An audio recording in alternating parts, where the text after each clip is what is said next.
We use scientific notation whenever you have really, really big numbers or really, really small numbers because it's an easier way to represent them.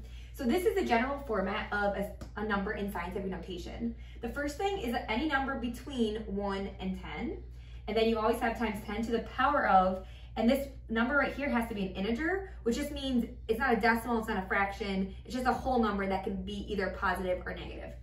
So we're gonna learn how to convert them and how to multiply and divide them.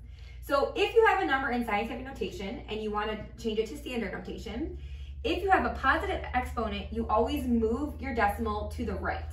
So this right here is a positive 3, so I'm going to take this decimal and move it 3 places to the right. 1, 2, 3, and then I would add any zeros for what's left over. So this would end up being 3,250. Now, the opposite, if you have a negative exponent, you move that decimal that many places to the left. So this is -4, so I move this 4 places to the left. So 1, 2, 3, 4, and again, you add zeros wherever you need them. So this would be 0.000726.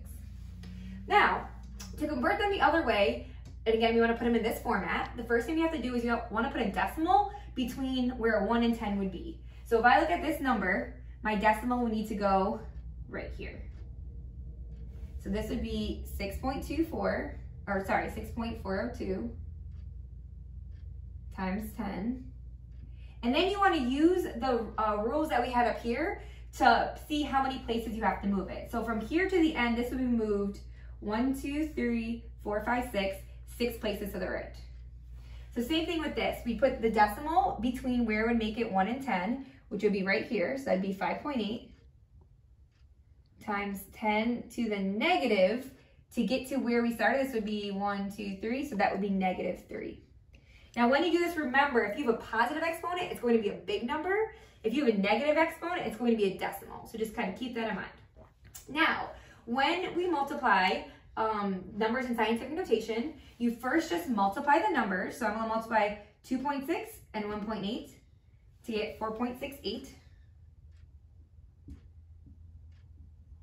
times 10 to the, and then you just add your exponents. So -3 plus 5 is 2.